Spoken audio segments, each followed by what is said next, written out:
Mas.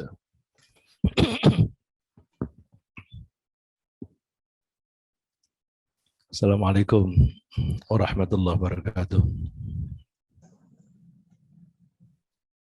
Alhamdulillahirabbil alamin. Wassalatu wassalamu ala asyrafil anbiya'i wal mursalin.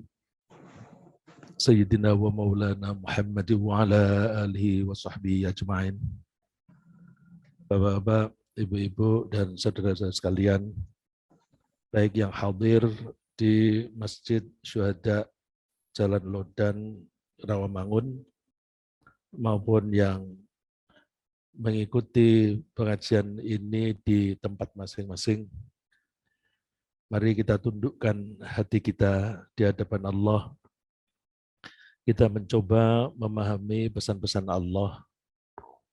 Kita mohon Allah membimbing kita sehingga kita bisa memahami pesan-pesan Allah dengan benar.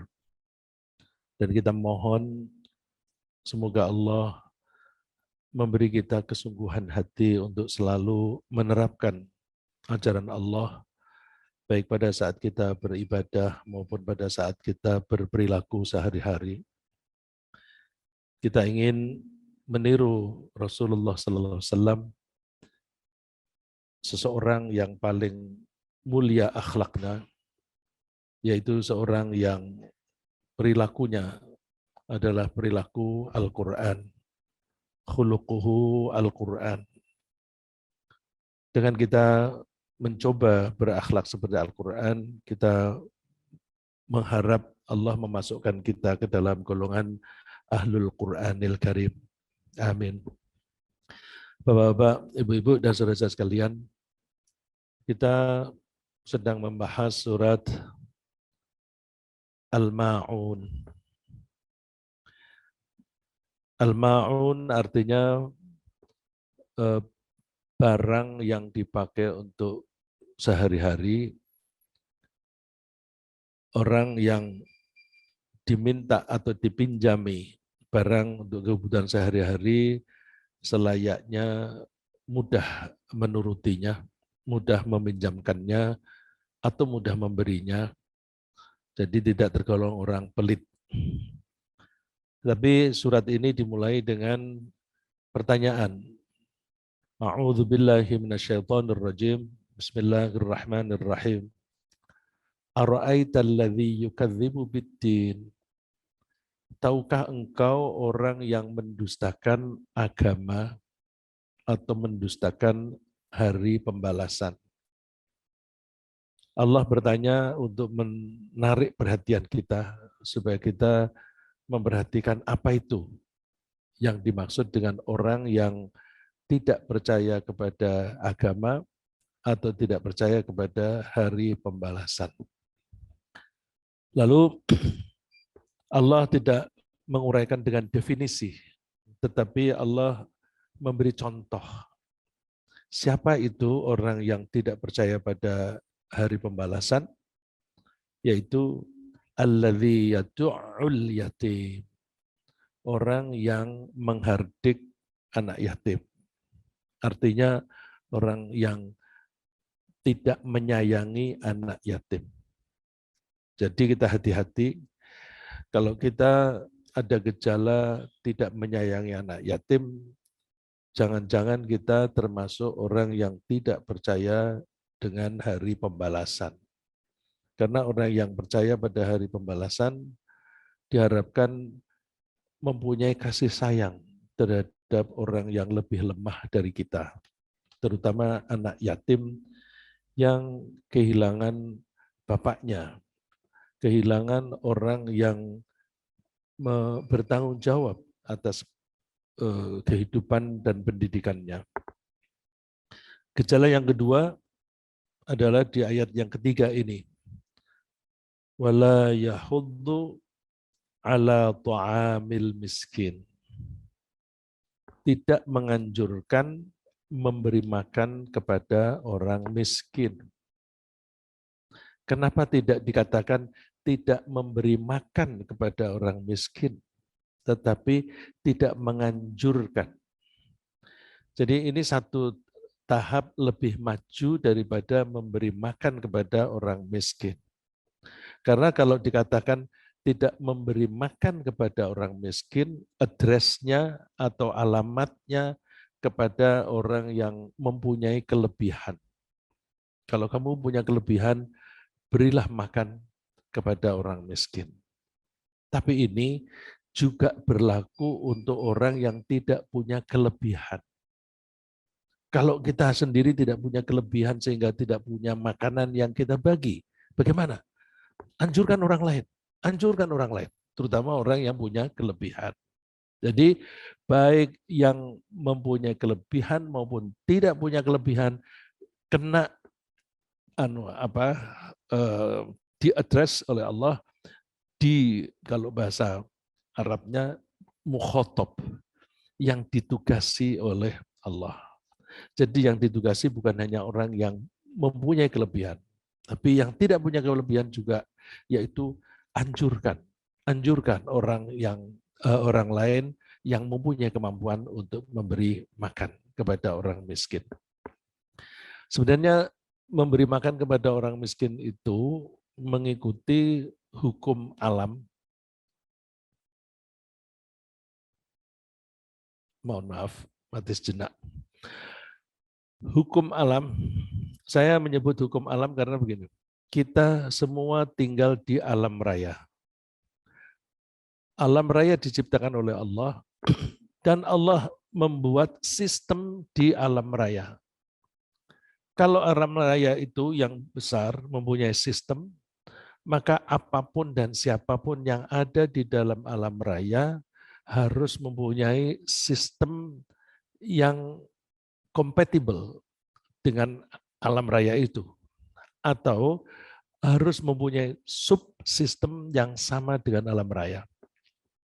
Alam raya dibuat oleh Allah itu seimbang. Was-samaa'a rafa'aha wa wada'al mizan. Allah menciptakan alam raya dan meletakkan keseimbangan. Oleh karena itu semua yang ada di alam raya harus seimbang. Contoh seimbang, energy balance, keseimbangan energi. Keseimbangan energi yang saya maksud bahwa energi dari luar atmosfer, dari matahari, yang masuk ke dalam lingkup atmosfer, jumlahnya harus sama besarnya dengan energi yang keluar dari atmosfer. Dengan begitu, suhu di dalam atmosfer itu, lingkungan itu akan tetap stabil. Kalau kita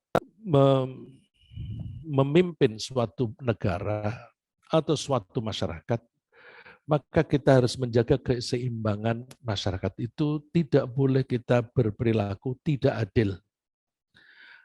Keadilan itu adalah keseimbangan. Kalau kita punya anak lebih dari satu, tidak boleh memberi kepada salah satu dan yang lain tidak diberi. Itu tidak seimbang. Kalau kita hidup di dunia ini, semua membutuhkan makanan, maka semua harus bisa makan. Kalau ada yang bisa makan bahkan berlebihan, tapi ada pihak yang tidak bisa makan, itu menjadi tidak seimbang. Ketidakseimbangan itu akan menghasilkan kekacauan. Yang kita seringkali mengetahui bahwa ketika kemiskinan itu naik lebih banyak, maka kriminalitas akan meningkat. Kriminalitas itu seringkali tidak hanya terjadi pencurian, tapi juga pembunuhan. Pencurian dan pembunuhan itu membuat kehidupan tidak stabil. Oleh karena itu, jangan sampai keburu terjadi kriminalitas. Sebelum terjadi kriminalitas, kemiskinan kita berantas dengan cara kita memberi sedekah, terutama makanan. Ya, jadi memberi makan ini itu sesuai dengan hukum alam. Hukum alam itu yang membuat Allah, maka hukum alam itu sebenarnya hukum Allah yang disebut sunnatullah. Kalau sudah seperti itu, maka kita jangan main-main dengan kemiskinan. Kalau ada, misalnya di antara kita ada yang berkuasa, hati-hati. Jangan membuat ketimpangan dalam masyarakat. Yang kaya makin kaya, yang miskin makin miskin. Pasti akan terjadi ketidakstabilan. Ya. Baik, kemudian saya ingin masuk ke yang lebih spesifik. Kalau tadi yang lebih general, kealaman. Sekarang tentang makanan. Allah lah yang menyediakan makanan untuk manusia. Karena manusia itu membutuhkan makanan untuk mempertahankan hidup. Sedangkan hidup adalah modal utama baginya untuk melaksanakan tugas-tugas dari Allah yang menjanjikan imbalan pahala dan surga. Saya ulang bahwa Allah itu kalau menciptakan biasanya melestarikan, kecuali ada intervensi. Ya. Allah kalau menciptakan itu menyayangi. Allah menciptakan pohon, maka pohon itu dirawat oleh Allah dengan diberi air, dikasih hujan. Pohon itu butuh energi dari sinar matahari. Allah memberi sinar matahari. Kalau ada pohon yang diteduhi oleh pohon lain yang lebih besar, Allah membuat sinar matahari itu bergerak dari timur ke barat. Sehingga pohon yang terhalang oleh bayang-bayang dari pohon yang lebih besar, kalau terhalangnya itu di barat, maka dia bisa mendapatkan sinar di timur atau sebaliknya. Begitu pula manusia diciptakan oleh Allah, manusia itu butuh makan. Memang dibuat oleh Allah manusia itu butuh makan. Karena kalau manusia tidak membutuhkan makan, manusia akan menjadi sombong sekali. Maka ditunjukkan kamu lemah, tanpa makanan, tanpa nasi, hidupmu kacau. Kamu bisa sakit, bisa mati. Kenapa dibuat lemah begitu? Supaya sadar bahwa yang mempunyai kekuasaan adalah Allah. Kalau menyadari itu, maka manusia akan tunduk patuh kepada Allah. Tapi kalau manusia sudah dibuat lemah seperti itu, tidak menyadari kelemahannya, tidak menyadari kebutuhannya kepada Allah, lalu tidak mau menyembah Allah, tidak mau mengabdi kepada Allah, maka itu namanya makhluk kurang ajar. Oleh karena itu, kita mesti menyadari akan hal itu. Tetapi Allah Maha Penyayang. Kenapa kita dibuat lemah? Enggak apa-apa, aku tutupi kelemahanmu. Aku kasih kamu makanan. Aku buat biji-biji itu bisa tumbuh. Malah seringkali orang manusia tidak menanam, tapi pohon itu sendiri sudah membuat mekanisme, sudah dibuat oleh Allah mekanisme untuk berkembang biak. Misalnya kembangnya atau bijinya itu rontok, kemudian ketika sampai di bawah dia tumbuh. Kalau tidak bisa rontok sendiri, dia dimakan oleh kelelawar, oleh codot yang matang. Kemudian dia tidak akan makan sampai bijinya. Jatuh ke bawah, nanti akan tumbuh lagi. Sehingga itu akan memberi kelestarian makanan bagi manusia. Maka betapa keterlaluan bila manusia tidak mau bersyukur kepada Allah. Maka kita mesti menyadari, yang mempunyai makanan, yang menumbuhkan makanan, itu hanya Allah. Maka kita mesti selalu mengakui itu, seperti halnya Nabi Ibrahim. Nabi Ibrahim mengatakan, "Walladzi huwa yut'imuni wa yasqin." Tuhanku adalah yang memberi aku makan dan memberi aku minum. Dan para utusan Allah pun juga dibuat oleh Allah butuh makanan. Supaya apa? Utusan Allah itu semuanya adalah orang-orang yang teladan. Mereka orang-orang yang soleh, orang-orang yang pintar. Karena oleh Allah itu disiapkan para nabi itu mesti cerdas, mesti perilakunya baik, dan sebagainya. Kalau ada orang yang perilakunya baik, maka seringkali dia menjadi pujian bagi orang-orang lain. Nah, pujian itu boleh, tapi jangan berlebihan. Jangan berlebihan. Oleh karena itu, para rasul dibuat butuh makan. Dibuat butuh makan begitu saja, masih ada yang mempertuhan Nabi. Oleh karena itu, Allah meyakinkan, وَمَا أَرْسَلْنَا قَبْلَكَ مِنَ الْمُرْسَلِينَ إِلَّا إِنَّهُمْ لَيَأْكُلُونَ الطَّعَامَ وَيَمْشُونَ فِي الْأَسْوَاقِ. Kami tidak mengutus sebelum kamu utusan-utusan kecuali mereka itu makan makanan. Dan mereka juga jalan-jalan di pasar. Mungkin karena Nabi Isa adalah orang yang sangat santun. Dan kemudian ada orang yang ingin membelokkan agamanya Allah. Lalu mereka mengangkat Nabi Isa sebagai Tuhan. Oleh karena itu Nabi Muhammad melihat sejarah yang lalu, Rasulullah itu sering makan di tempat umum. Dan kalau ditawari orang makan makanan, langsung dimakan. Untuk menunjukkan bahwa aku juga makan. Dan Rasulullah juga, jangan memuji aku berlebihan. Jangan memuji aku berlebihan. Orang sering mengatakannya, jangan mengkultuskan aku.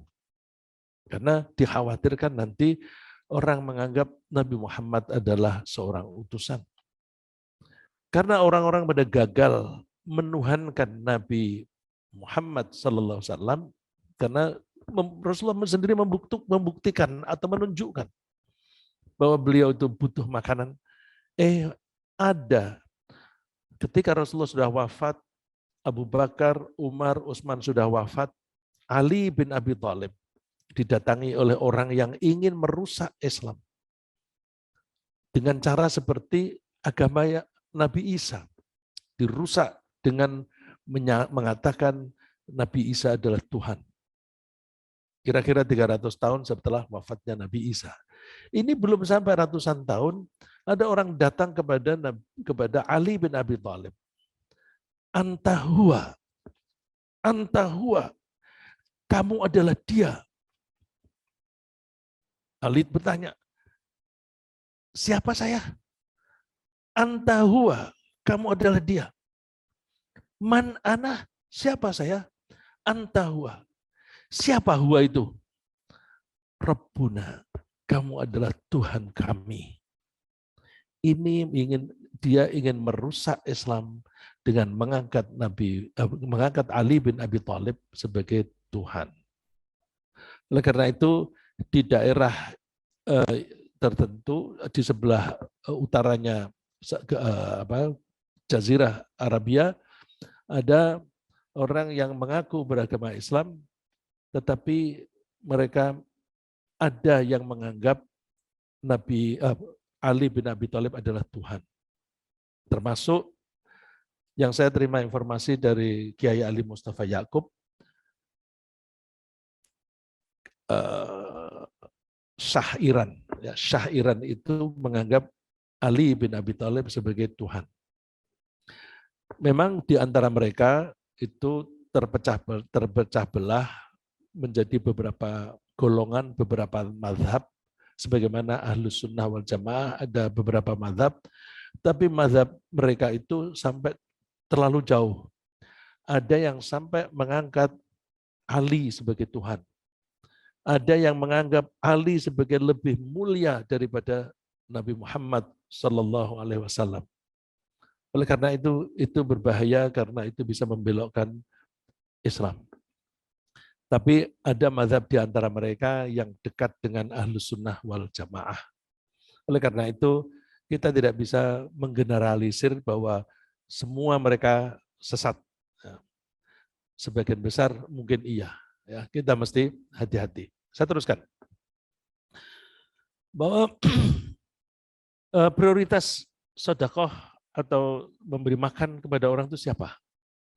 Innamas shadaqatu lil fuqara'i wal masakin wal 'amilina 'alaiha wal mu'allafati qulubuhum wa fir riqabi wal gharimin wa fi sabilillah wa binis sabil. Memberi makan itu termasuk sedekah, dan sedekah itu diprioritaskan untuk orang fakir, orang-orang miskin, dan orang-orang yang bekerja mengurusi sedekah. Ini kita harus hati-hati. Suka-suka ada masjid yang mengurusi zakat, kemudian pengurus atau panitia zakat mengaku diri sebagai amil zakat. Karena mengaku sebagai amil, lalu mereka mengambil jatah mereka sebagai wal amilina 'alaiha. Untuk menjadi amil itu ada beberapa syarat, dan banyak masjid yang tidak memenuhi syarat itu. Tapi kalau kita mau hati-hati, kita nggak usah mengambil bagian dari sedekah, dari zakat itu untuk panitia. Wal mu'allafati qulubuhum, dan orang yang hatinya perlu dijinakkan. Yang perlu dijinakkan ini ukurannya adalah bahwa dia imannya masih belum stabil. Oleh karena itu, jika orang yang sudah mapan keimanannya, siapa yang bisa kita ambil contoh? Misalnya Syafi'i Antonio, dia dulu non-muslim, tapi kita tidak layak menyebut beliau itu mu'allaf. Bahkan iman beliau jauh lebih bagus, lebih kuat daripada rata-rata kita. Tapi orang bilang, oh dia mu'allaf. Bukan mu'allaf. Seperti Umar bin Khattab. Bahkan seluruh sahabat itu dulunya kafir, kecuali sebagian yang memang dari kecil itu sudah Islam, seperti Ali bin Abi Thalib, Abdullah bin Umar, Abdullah bin Amr, itu tidak pernah musyrik. Tapi yang lain itu pernah musyrik, tapi mereka bukan mu'alaf. Nah, jadi kita jangan keliru menyebut mu'alaf, karena kalau kita keliru, nanti ketika kita mau membayar zakat atau sedekah, kita berikan kepada mereka. Mereka tidak berhak kalau mereka kaya. Wafir riqab, dan juga perbudakan, para budak. Ini artinya Allah memberantas perbudakan dengan berbagai cara, termasuk melalui sedekah dan zakat. Wal gharimin, dan orang-orang yang terbenam dalam hutang. Wa fi sabilillah, dan orang-orang yang sedang melakukan tugas di jalan Allah, wa binis sabil, dan anak jalanan. Saya tidak menguraikan ini lebih lanjut. Jadi Allah itu menganjurkan kita untuk memberi makan kepada orang-orang miskin dan fakir dan yang lain-lain dengan berbagai cara. Antara lain dengan mewajibkan zakat yang wajib. Kemudian dengan menganjurkan sedekah yang sunnah. Dan dengan cara mengiming-imingi atau menjanjikan pahala yang besar untuk sedekah. Bagaimana tidak besar? Kalau orang menggunakan hartanya untuk membeli karpet, satu lembar karpet saja. Kalau setiap kali ada orang sholat di karpet ini, dia dapat pahala. Orang membeli mushaf, ditaruh di masjid sini. Kebetulan alhamdulillah di masjid kita ini orang-orang pada rajin baca Al-Quran. Maka tidak rugi orang naruh mushaf di sini. Karena apa? Sering dibaca, begitu ada orang membaca, dia dapat kiriman. Itu berarti sedekah pahalanya bisa berlipat-lipat yang tak terhingga. Itu cara Allah untuk mendorong supaya kita bersedekah. Memberi makan juga begitu. Kalau kita memberi makan kepada seseorang yang dia tidak mempunyai makanan hari itu, sehingga dia tidak kuat bekerja, kita kasih makan orang itu sehingga dia punya tenaga, dengan tenaga itu dia bekerja, mencari penghasilan. Begitu dia mendapatkan penghasilan, dia membagi penghasilannya itu untuk istri dan anak-anak. Berarti memberi satu porsi makanan kepada orang itu, pahalanya bisa berlipat-lipat karena sama dengan memberi makan kepada anggota keluarganya. Jadi ada trickle effect dalam kalau teori ekonomi. Ya. Ada juga Allah itu mendorong kita untuk memberi makan melalui misalnya kurban. Liyashhadu manafi'a lahum wa dzikrullahi fi ayyamin ma'lumatin 'ala ma razaqahum min bahimatil an'am fakulu minha wa at'imul ba'isal faqir. Setiap umat itu diberi momentum-momentum untuk bersedekah. Untuk umat Nabi Muhammad SAW, momentum itu terutama adalah Idul Adha atau orang yang pergi haji. Supaya apa? Supaya setidak-tidaknya ada alokasi untuk orang miskin pada saat itu. Jadi Allah mendorong bermacam-macam. Siapa yang diberi? Wa at'imul ba'isal faqir. Makanlah sembelihanmu itu dan berikanlah yang lain, bagian yang lain untuk orang yang sengsara dan fakir. Ya. Al-ba'is itu orang yang sengsara hidupnya, al-fakir yang sangat membutuhkan. Allah juga mendorong kita untuk memberi makan melalui denda. Kalau ada orang yang tidak bisa puasa karena sakit, yang tidak bisa sembuh kembali. Oke, kamu bisa tidak usah puasa, gantinya kamu membayar fidyah. Jadi ada berbagai cara. Wa 'alal ladzina yutiqunahu fidyatun ta'amu miskin. Orang-orang yang berat menjalankannya, jika mereka tidak berpuasa, maka mereka harus membayar fidyah. Tentu ini kita bisa membahas lebih lanjut di bidang fikih. Misalnya bagaimana seorang wanita yang hamil, dia tidak puasa Ramadan, apakah dia hanya diwajibkan membayar puasanya di bulan yang lain, atau membayar puasa plus fidyah. Itu bisa dibahas di bidang fikih. Dan kita tidak membahas itu saat ini. Lagi, Allah juga menyuruh kita, umat muslimin, memberi makan sebagai sarana untuk membangun akhlak. Akhlak apa? Allah menganjurkan kita selalu menepati janji. Harus tepati janjimu. Menepati janji itu penting, karena itu bagian dari integritas. Kalau kita berbisnis tidak menjaga integritas, bisnis kita hancur. Allah membangun integritas bisnis tidak melalui bisnis, tetapi melalui keimanan. Bahwa kamu janji apapun harus kamu tepati. Apalagi janji yang disertai dengan sumpah, maka itu harus ada denda. Maka kita harus hati-hati misalnya, terutama kalau kita kita menyanggupi untuk datang setiap minggu, guru misalnya. Guru di sekolahan, guru di madrasah, atau ustadz di masjid.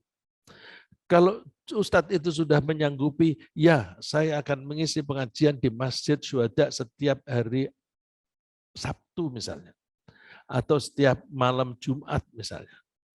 Itu janji. Maka hati-hati, jangan mudah meninggalkan tugas itu karena alasan yang sederhana. Aku malas, telepon aja Pak Andi beres. Enggak bisa, enggak bisa. Itu janji. Meskipun itu janjinya diucapkan sekali, tetapi kan kesanggupannya seminggu sekali. Maka Allah mendidik kita, kalau kamu melanggar janji terutama yang disertai dengan sumpah, maka kamu harus membayar kafarah. Fakaffaratuhu it'amu 'asharati masakin min awsati ma tud'imuna ahlikum. Kifaratnya atau dendanya adalah kamu memberi makan kepada 10 orang miskin. Nah, dengan begitu, untuk orang yang bersangkutan, makanya kamu jangan pernah melanggar janji. Tapi sekaligus itu untuk menjamin bahwa ada 10 orang yang seharusnya tidak bisa makan, menjadi bisa makan. Atau boleh pilih, aukis watuhum, memberi makan kepada 10 orang. Atau bisa lebih bagus lagi, tahrirur raqabah, memerdekakan budak. Ini sekaligus Allah mendidik akhlak orang-orang muslim, jangan pernah melanggar janji, jangan melanggar sumpah, sekaligus membebaskan perbudakan. Maka hilangnya perbudakan di Timur Tengah itu tanpa gejolak, tanpa perang saudara seperti di Amerika. Karena apa? Allah menggunakan berbagai kesempatan untuk menganjurkan orang-orang itu memerdekakan budak. Kalau itu tidak mampu, baru faman lam yajid fasyamu thalathati ayyam. Maka puasa 3 hari. Nah, kalau puasa itu kan dirinya sendiri yang merasakan. Tapi kalau memberi makan, memberi makanan, dan memberikan budak, itu orang lain yang mendapatkan manfaat. Dzalika kaffaratu aimanikum idza halaftum. Itulah denda bagi orang yang melanggar sumpahnya. Lagi, Allah juga memberi kesempatan orang-orang miskin untuk mendapatkan makanan melalui orang-orang yang melanggar ketentuan yang kelihatannya kecil-kecil bagi orang yang sedang ihram. Orang yang ihram, maka ada beberapa hal yang semula halal menjadi haram dilakukan. Saya kasih contoh, ada nyamuk gigit, biasanya kita plek gitu, mati dia. Dosa enggak? Insya Allah tidak. Kalau asal kita itu tidak menyiksa, sekali tepuk, mati. Tapi ketika ihram, enggak boleh. Enggak boleh. Haram. Kalau orang melakukan itu gimana? Denda. Dendanya apa? Mithlu ma qatala minan na'am. Seperti dia membunuh binatang ternak. Oh, menyembelih. Ibaratnya dia seperti membunuh, maka dendanya dia menyembelih binatang ternak. Supaya apa? Supaya orang-orang itu yang miskin, yang tidak punya makanan bisa makan. Au kafaratun ta'amu masakin. Kifaratnya memberi makan kepada orang miskin. Atau menyembelih korban, apa menyembelih denda, balighal hadiyam balighal Ka'bah. Melakukan penyembelihan yang disebut al-hadiyu. Ya. Ini salah satu cara bagi Allah untuk meyakinkan bahwa orang-orang itu semuanya bisa makan. Tadi saya menyebut ihram. Kenapa disebut ihram? Ihram itu dari kata haram. Ahrama berarti mengharamkan. Mengharamkan yang semula halal. Semula berhubungan dengan istri halal. Tapi begitu ihram menjadi haram. Kalau dilanggar, denda. Sama dengan takbiratul ihram. Namanya sama-sama ihram. Begitu kita Allahu Akbar, yang semula halal menjadi haram. Kita sudah Allahu Akbar, takbiratul ihram, minum. Minuman itu menjadi haram. Membatalkan sholatnya. Ya, itu namanya ihram. Maka kalau ihram harus diakhiri dengan tahallul. Tahallul itu membuat halal kembali. Kalau kita ihram umroh atau haji, maka caranya memotong rambut. Kalau kita sholat, tahallulnya adalah salam. Begitu assalamualaikum warahmatullah, itu berarti tahallul. Saya lanjutkan dengan mengenai memberi makan. Berhubungan suami istri di tengah puasa Ramadan. Itu digunakan oleh Allah untuk memberi makan bagi orang, diwajibkan bagi orang yang melanggarnya. Siang hari di bulan Ramadan dan orang itu puasa, maka menjadi haram berhubungan dengan istri. Kalau dilakukan, dia harus membayar denda. Dendanya apa? Puasa 2 bulan berturut-turut. Nah, ini ada kasus seseorang yang datang kepada Rasulullah, celaka aku Rasulullah, halaktu. Kenapa? Di suatu bulan Ramadan, saya tidak tahan melihat istri saya. Lalu terjadilah hubungan. Oh ya udah, kalau begitu kamu bayar denda. Apa itu Rasulullah? Puasa 2 bulan berturut-turut. Aduh, saya sudah nggak kuat lagi, sudah tua. Ya udah, bersedekah memberi makan kepada 60 orang. Memberi makan kepada 60 orang. Jadi dan hukumannya, orang yang berhubungan suami istri di siang hari bulan Ramadan, dia harus membayar puasanya di hari yang lain, di bulan yang lain, plus puasa 2 bulan berturut-turut atau memberi makan kepada 60 orang. Begitu pula orang yang melanggar janji zihar, melanggar zihar. Zihar itu pada zaman dulu ada tradisi di kalangan orang Arab. Kalau ada suami menyamakan istrinya dengan ibunya, maka suami itu tidak boleh berhubungan dengan istrinya sama sekali. Udah seperti talak begitu.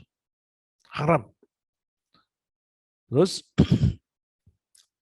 ada kasus seorang wanita lapor kepada Rasulullah. Rasulullah, suami saya ini kadang-kadang ceroboh. Dia mengatakan saya seperti ibunya. Lalu dia mau berhubungan dengan saya. Hukumnya bagaimana? Karena hukum adat adalah bahwa tidak boleh lagi berhubungan selamanya.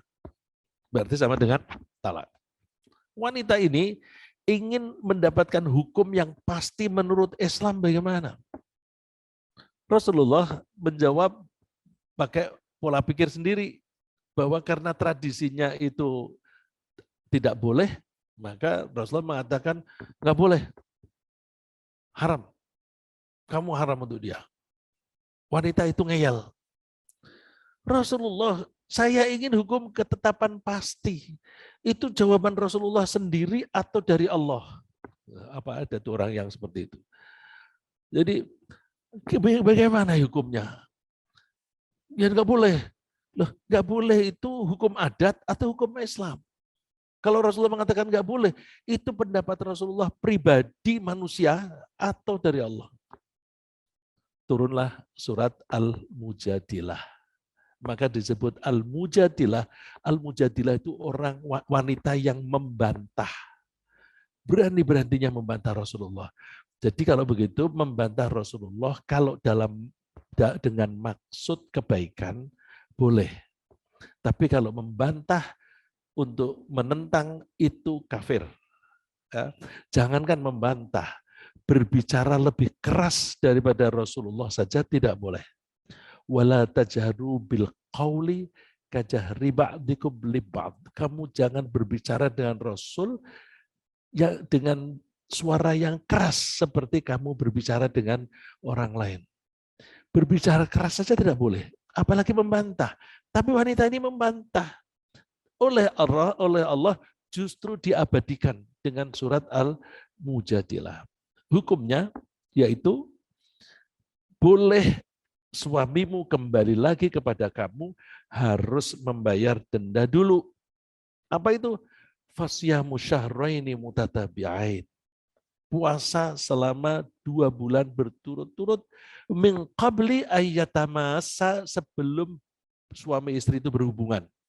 Bayar dulu puasa 2 bulan. Kalau nggak mampu gimana? Faman lam yastati' fa it'amu sittina miskina. Kalau tidak mampu, memberi makan kepada 60 orang miskin. Nah, ini mirip dengan yang tadi, pelanggar puasa. Ya. Jadi Allah menggunakan anjuran memberi makan itu dengan berbagai cara, antara lain untuk mendidik akhlak, antara lain untuk memberi hukuman, dan antara lain untuk mengiming-imingi atau menjanjikan pahala yang besar. Ya. Kemudian, ada orang bertanya, nah ini yang memberi makan untuk pahala.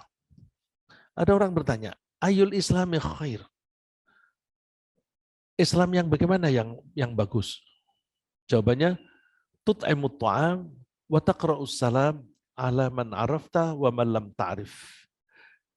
Kamu memberi makan kepada orang lain, siapapun, kenal maupun tidak kenal, itu kasih makan. Wa taqra'us salam, dan kamu mendoakan keselamatan kepada orang yang kamu kenal maupun kamu tidak kenal. Ini sabda Nabi ini itu dikagumi oleh Abdullah bin Salam, orang Yahudi. Dia pertama kali mendengar Rasulullah itu mengucapkan semacam ini. Tapi hadis ini yang mengutip Abdullah bin Umar. Ada hadis yang lain yang dikutip oleh Abdullah bin Salam, orang Yahudi, kemudian dia masuk Islam gara-gara itu, dan dia menjadi orang Islam yang baik. Lalu Rasulullah mengatakan, laisal mu'minu alladzi yashba'u wa jaruhu ja'i'. Tidak ada orang yang dikatakan orang mukmin yang dia kenyang tetapi tetangganya lapar. Jadi tidak boleh kita orang Islam lapar, kenyang sendiri, kemudian orang lain itu lapar. Dan ini saya mendengar cerita dari teman yang tinggal di Seattle, Washington State, bukan Washington DC. Negara bagian Amerika namanya Washington, ibu kotanya Seattle. Di situ ada pengajian orang-orang Indonesia yang terbuka untuk siapa saja. Ada bule yang masuk Islam, wanita, kemudian di pengajian itu ditekankan pada memberi makan. Lalu dia setiap hari, dia selalu memberi makan kepada tetangganya di apartemen. Kalau diketuk tidak dibuka, dia taruh makanan itu di depan pintu. Lalu satu saat ada kesempatan ketemu, kenapa sih kok kamu selalu memberi kami makan? Dia bilang, saya orang Islam. Orang Islam tidak boleh kenyang kalau ada tetangga yang lapar. Saya tidak tahu kamu punya makanan apa tidak hari itu. Karena saya tidak tahu, aku tidak mau spekulasi, udah aku kasih saja makanan. Mudah-mudahan kamu bisa makan itu. Nah, sayang itu berlaku kok justru di Seattle, bukan di Jakarta. Ya. Mudah-mudahan kita bisa meniru yang baik itu. Saya kira sementara begitu, mengingat waktunya, supaya kita punya waktu untuk tanya jawab. Baik, jazakallah khairan kasiran kepada guru kita Pak Ustadz Rizza Abdullah yang telah memberikan kepada kita penjelasan tadabbur ayat surah Al-Ma'un ayat ketiga, di mana banyak sekali Allah memberikan, atau Rasulnya, Allah dan Rasulnya memberikan kepada kita perintah untuk anjuran untuk memberi makan kepada yang lain. Di antara bapak-bapak yang hadir di sini atau yang ada di rumah, ibu juga, ada pertanyaan dipersilahkan. Ini ada satu nih Pak Ustadz dari ibu atau bapak Yan Karyana, mohon maaf. Ketika tadi Ustadz menyampaikan tentang bagaimana akhirnya perbudakan dengan halus hilang dari ditinggalkan oleh bangsa Arab, perbudakan. Nah, pertanyaan, kenapa perbudakan itu nggak langsung dilarang oleh Allah? Kenapa tidak langsung dilarang? Kita tidak punya alasan, tidak punya jawaban yang pasti di dalam Al-Quran atau hadis, tapi kita bisa mengambil kias. Ambil contoh, Pak. Minum minuman keras itu membuat adiksi, ketagihan. Allah ketika melarang minuman keras itu tidak sekaligus. Pertama, orang bertanya, wa yas'alunaka 'anil khamri wal maisir. Orang-orang bertanya kepada kamu tentang minuman keras dan perjudian. Perjudian itu juga addicted atau membuat orang kecanduan, ketagihan. Terus jawaban Allah apa? Katakan bahwa di dalam khamr dan judi itu ada bahayanya dan ada manfaatnya. Tetapi bahayanya lebih besar daripada manfaatnya. Sudah dilarang belum? Belum. Jadi saat itu orang baru nyadar saja, oh ada manfaat, ada bahaya. Ini sekaligus mendidik kita. Kita melakukan apapun, kita mesti timbang-timbang. Manfaat enggak yang akan saya lakukan ini? Oke, kalau ada manfaat, membahayakan enggak? Ini seringkali orang tidak bisa mempertimbangkan itu ketika merokok. Merokok katanya, kalau teman-teman saya, aku kalau nggak ngerokok nggak bisa nulis. Aku nggak bisa konsentrasi, rokok dulu terus baru nulis, atau nulis sambil ngerokok. Jadi merokok itu memberi inspirasi. Oke, dia menganggap itu baik. Tapi bahayanya lebih besar daripada manfaatnya. Nah, itu kita melakukan apapun mesti timbang-timbang itu. Terus kemudian orang masih bingung karena apa? Orang-orang masih minum sehingga suatu saat ada seorang sahabat mengimami sholat di waktu malam hari, kalau nggak salah sholat maghrib, dia membaca surat pendek, Qul ya ayyuhal kafirun.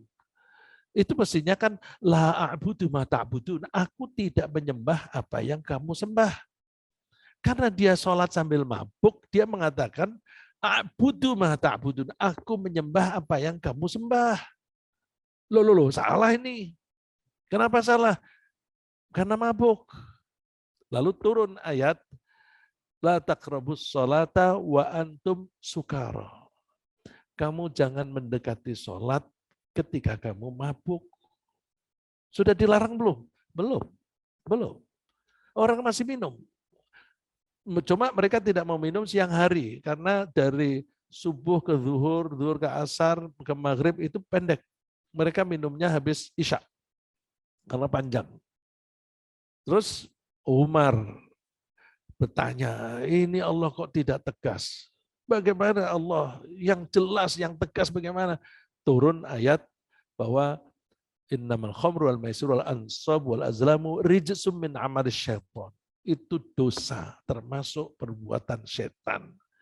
Dua ayat diakhiri dengan fahal antum muntahun, apakah kamu mau berhenti? Karena ayat itu diakhiri dengan pertanyaan, fahal antum muntahun? Para sahabat begitu mendengar ayat itu, intahaina ya Rabbana, ya kami berhenti, ya kami berhenti. Coba seandainya dilarang sekaligus, kira-kira orang mau nggak masuk Islam? Sulit. Kalau perbudakan itu diberantas sekaligus, sulit. Jangankan perbudakan, coba deh. Banyak tenaga Indonesia bekerja di perkebunan di Malaysia. Apakah itu di Sarawak atau di daerah perkebunannya Malaysia. Itu tenaganya murah sekali. Itu suka dipermasalahkan oleh orang suku lain. Itu orang-orang Indonesia banyak yang dipekerjakan di perkebunan. Itu nanti akan diberi KTP. Kemudian nanti kalau pemilu bisa memenangkan orang Melayu, UMNO. Rupa-rupanya ini ditiru oleh Cina di sini. Jadi itu dipekerjakan di sana.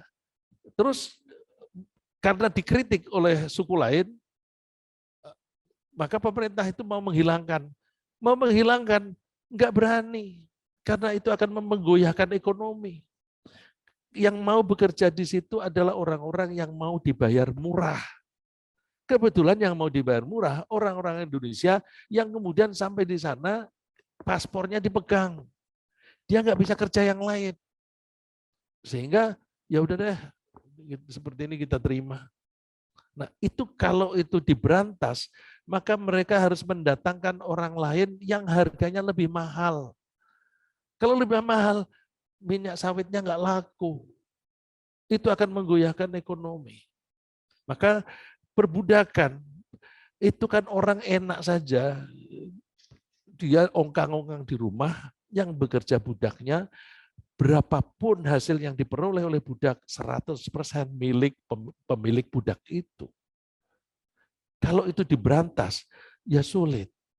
Maka Allah memberantasnya perbudakan itu dengan berbagai cara, antara lain tadi menawarkan pahala yang besar untuk memberantas pelanggaran.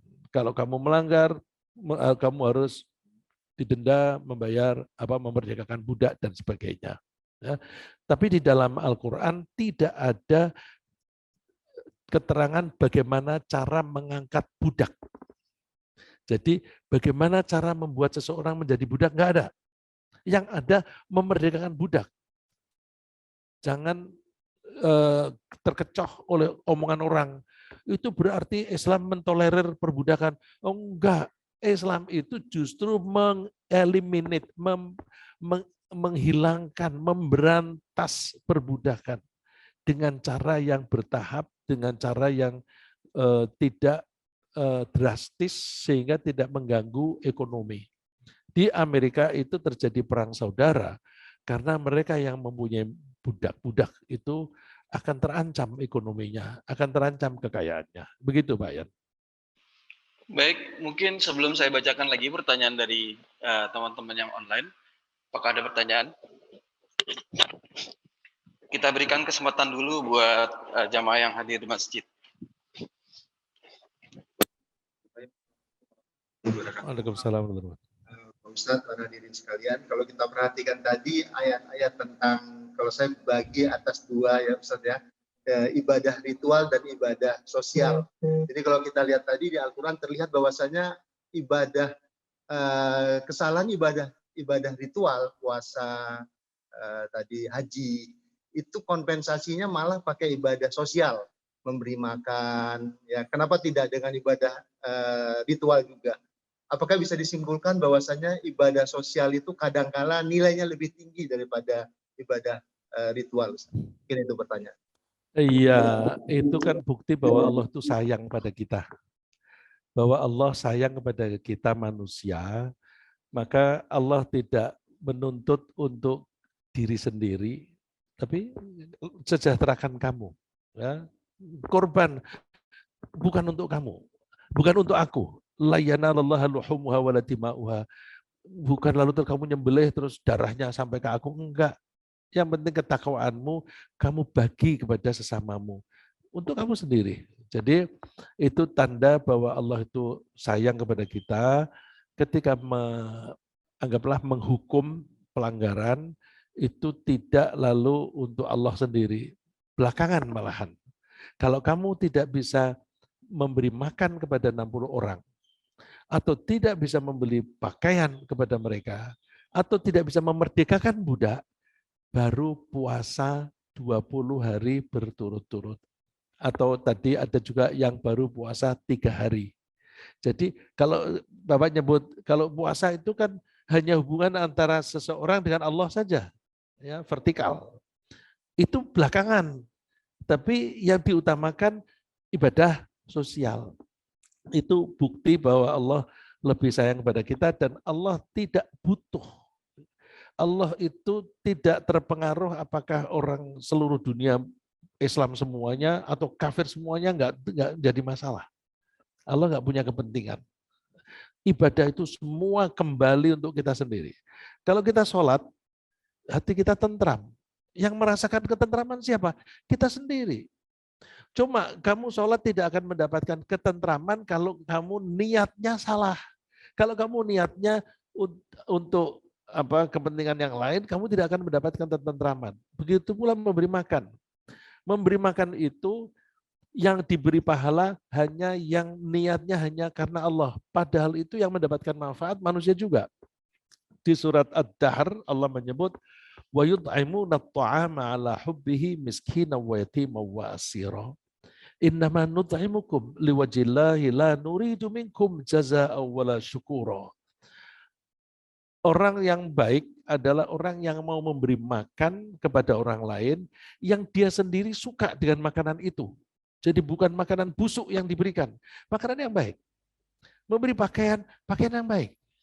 Kita seringkali kalau menjelang Lebaran itu lalu terus bagi-bagi hadiah, pakai baju, terus baju koko misalnya. Nanti beli misalnya 5 atau 10 untuk orang lain, 1 untuk diri sendiri. Yang untuk diri sendiri kan yang mahal. Tapi yang untuk lain yang murah. Oh, bukan begitu.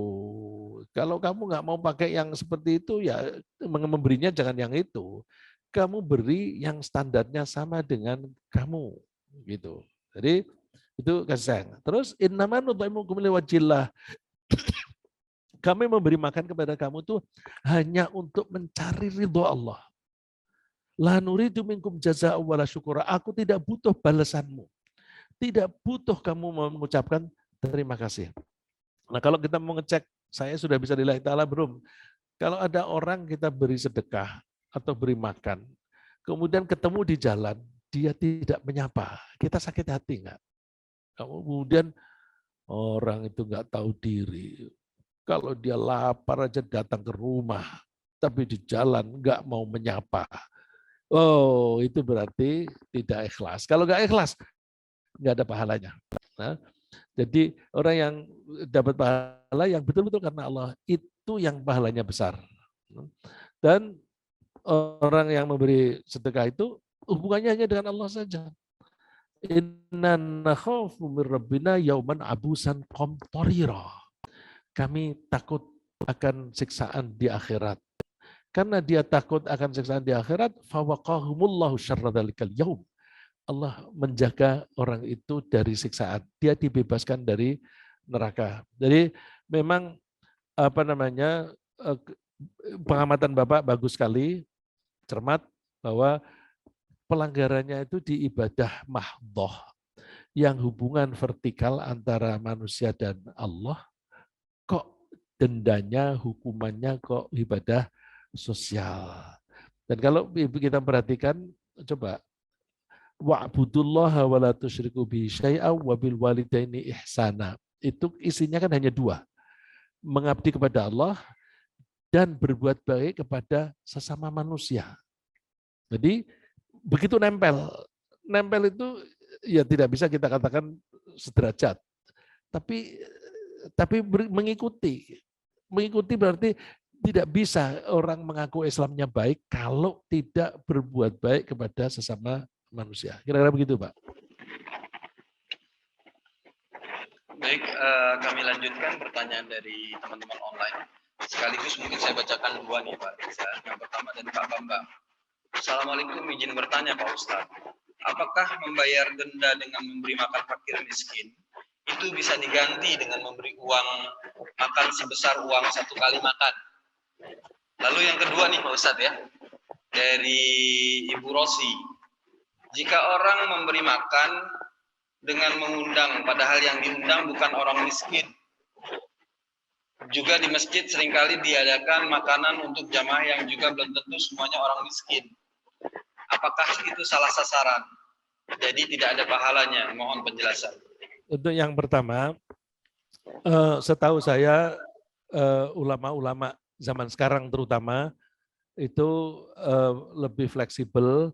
Jadi memberi uang itu supaya bisa dibelikan makanan itu bisa, ya. Dan itu kita dapati seperti kalau di Saudi Arabia ada orang membayar dam, itu bayarnya ke bank, duit. Nah, nanti disalurkan ke negara-negara miskin. Kita tidak tahu apakah dalam bentuk duit atau makanan, ya. Jadi yang dikeluarkan oleh orang itu uang, berarti bisa diganti, ya. Kalau toh yang diberi uang itu menyelewengkan, salah dia sendiri gitu. Yang kedua Bu Rosi, memberi makan itu coba kalau kita perhatikan korban itu ada ayat yang seperti tadi saya kutip, wa at'imul ba'isal faqir. Tapi ada satu ayat lagi, wa at'imul qani'a wal mu'tar. Berilah makan kepada orang yang tidak minta-minta, artinya orang yang kecukupan. Jadi daging korban itu boleh diberikan kepada orang kaya. Nah, cuma kita begini Bu Rosi, kalau itu makanan itu zakat atau sedekah yang wajib, maka berlaku yang dinyatakan di surat At-Taubah ayat 60. Di situ tidak ada orang kaya. Tapi kalau berupa hadiah atau berupa sedekah, itu orang kaya boleh menerima. Di masjid-masjid itu kan sekarang ada Jumat berkah. Itu yang ngambil kan tidak hanya orang miskin. Boleh nggak? Boleh saja.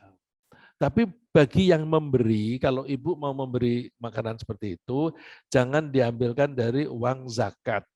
Karena yang mengambil itu tidak hanya orang miskin. Ambilkanlah di luar uang zakat. Jadi kalau ibu memberi zakat 2,5%, atau insya Allah kalau Bu Rosi ini bisa memberi zakat 10%. Nah, misalnya Bu Rosi zakatnya 10%. Terus di luar yang 10% aku mau memberi Jumat berkah. Nah itu alokasikannya seperti itu. Boleh Bapak Ibu.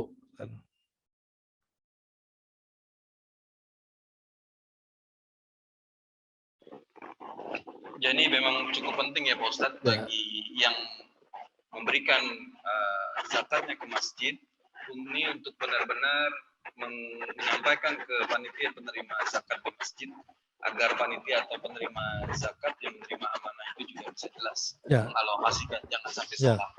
Baik, terima kasih Pak Ustadz. Lalu masih ada pertanyaan dari Pak Kuku.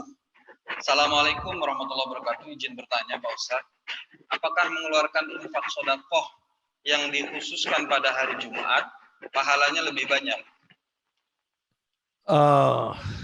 Pahala lebih banyak itu sebenarnya lebih diukur dari keikhlasan, Pak. Dari keikhlasan.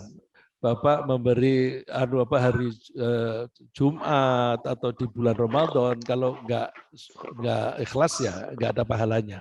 Jadi satu, kebesaran pahala itu berdasarkan keikhlasan. Makin ikhlas makin berlipat-lipat.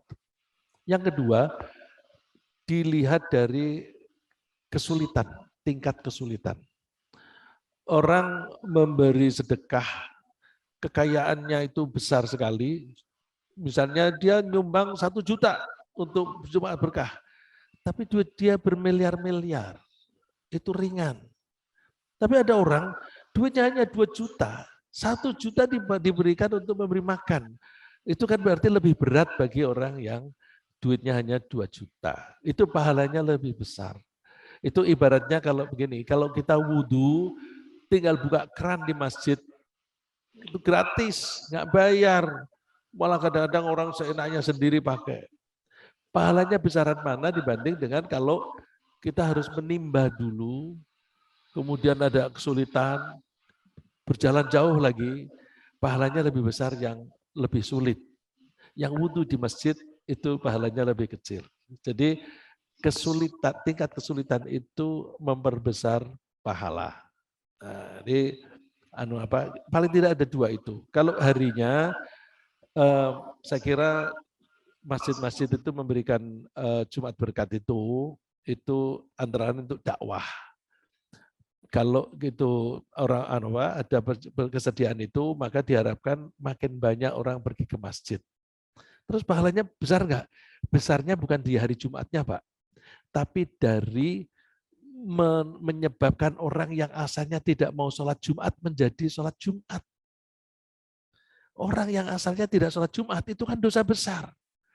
Jadi orang yang memberi makan kepada orang yang seharusnya dosa besar menjadi tidak dosa, membebaskan orang itu dari tidak dosa.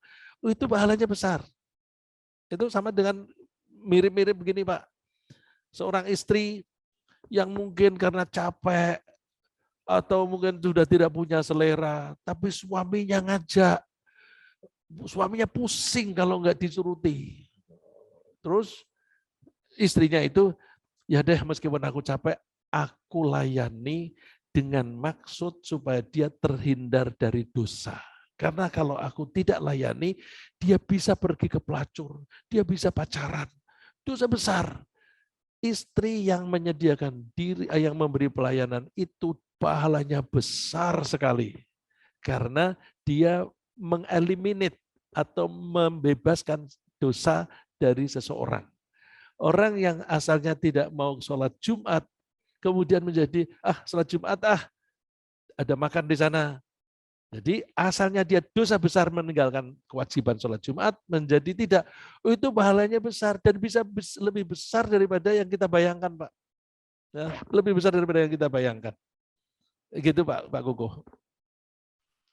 Baik, Pak Ustadz, saya kira juga pertanyaan yang hampir mirip ya dari Bu Laksmi ini.